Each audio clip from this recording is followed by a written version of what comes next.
Əziz yüksələn tərəzilər, 2026-cı ilin iyun ay şərhinə xoş gəldiniz. Kiçik bir xatırlatma edim ki, proqnozlar hər zaman yüksələn bürcə görə hazırlanır.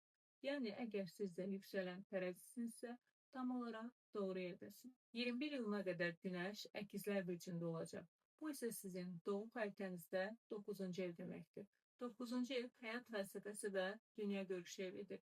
Bu ay sizdə bir dərinlik var. Həyatı sorğulamaq, mənəvi mövzulara yönəlmək, həyat baxışınızı yenidən gözdən keçirmək kimi təsirlər aktivdir. 9-cu ev həm də xarici ölkələr evidir. Bəziləriniz xaricə səyahət edə bilər, bəziləriniz xaricdə təhsil almaq istəyər, kimisi isə viza, pasport və rəsmi sənədlərlə məşğul ola bilər.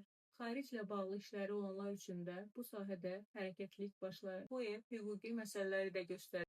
Ümid edirəm ki, ciddi hüquqi problemləriniz olmaz. Amma bəzilərinizin hüquqi sənədlər, məhkəmə və ya rəsmi prosedurlarla bağlı gündəmləri ola bilər. 9-cu ev eyni zamanda həyat yoldaşının ailəsini də göstərir. Əgər evlisinizsə, həyat yoldaşınızın ailəsi ilə bağlı xəbərlər və ya ortaq gündəmlər ön plana çıxa bilər. Həmçinin bu ev media və yayım ilə bağlıdır. Reklam, sosial media, televiziya, aktyorluq və ya yayımçılıqla məşğulsunuzsa, bu sahələrdə də yeni inkişaflar və gözəl xəbərlər ala bilərsiniz. 21 iyundan sonra Günəş Xərçəng bürcünə keçir. Bu da sizin 10-cu eviniz, yəni karyera və status evinizdir.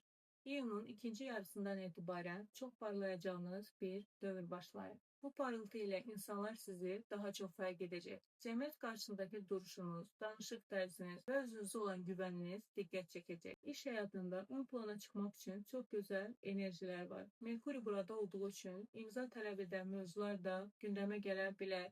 Evlilik, nişan, rəsmi müqavilələr kimi mövzular aktivləşə bilər. Çünki 10-cu ev həm də cəmiyyət içində status evidir. Amma burada vacib bir detal da var. 29 iyundan etibarən Merkuri retroya başlayır. Ona görə də əgər evlilik planınız varsa, Merkuri retrosuna yaxın tarixlərdən uzaq durmağa çalışın. 25 iyuna qədər bu işləri həll etsəniz daha yaxşı olar. Və gəldik bu ayın dolunayına. 30 iyunda Oğlaq bürcündə bir dolunayımız var.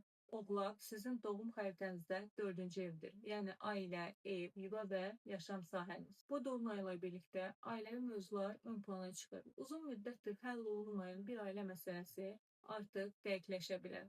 Ailədən bir xəbər ala bilərsiniz. Bu bəzən gözəl bir görüş və ya ailə toplantısı da ola bilər.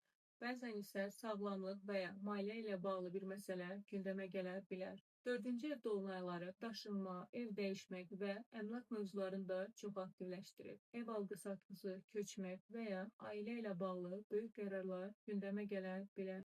Ümumiyyətlə bu ay sizin üçün vacib və istiqamət müəyyən edən bir ay olacaq. Xüsusilə 10-cu ev hərəkətləri gələcəyinizlə bağlı önəmli qərarlar almanıza kömək edə bilər. Və sonda Yupiter artıq Şir bürcünə keçir. Bu isə sizin 11-ci eviniz deməkdir. Yəni arzular, hədəflər, sosial çevrə və karyeranın qazancı evidir. Məndən bu ay üçün bu qədər. Dinlədiyiniz üçün təşəkkür edirəm. Yenidən görüşənədək.